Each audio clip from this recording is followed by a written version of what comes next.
Hiram asigi matangda ngasi numidang paungmisinga unaba amada JACG convener kaisam yaifabina hai Kuki khutlai paiba singna phajinkhibba Thoubal Leingakna Oinam Thoithoi amasung Thoubal khekman maning leikaidage Thokchom Thoithoiba Manipur Leingakna tekta kaidana Thadoraknaba honari haibidage ngaiduna lakpane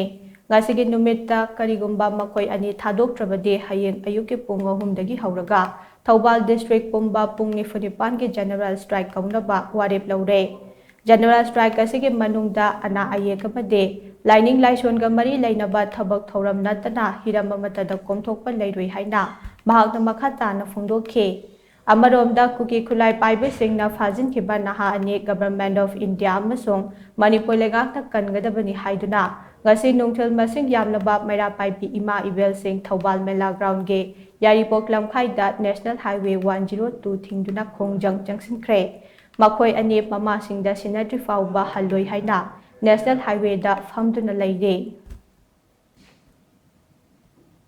Huzik phangdriba angang ani Oinam Thoithoi amading Thokchom Thoithoiba anije mangi bagi matangda akoigi honorable CM na Pabung Biren Singh na ajaba pibagi matung ina ngasi pung 8 phau ngasi numisi bauba ngaibina bagi hairakani adudo akoi ngasi baugi ingna chingna santi laina kariguba ma khongjang jangdana akoi ingna chingna ngaijari adubu ngasi haiba numisi da sinabiragadi sinabida taragadi hayengi pung ahum dagina pung nipunipan gi ban kaujari numit umni chopna changjaliba khongjang jida Manipur sida lairiba organization CSO sing mayamna sojok pinaduna mateng pangbiu apung bagi oina sangjan minaji hangdribok jangjan minaji mayamna sojok pinabiu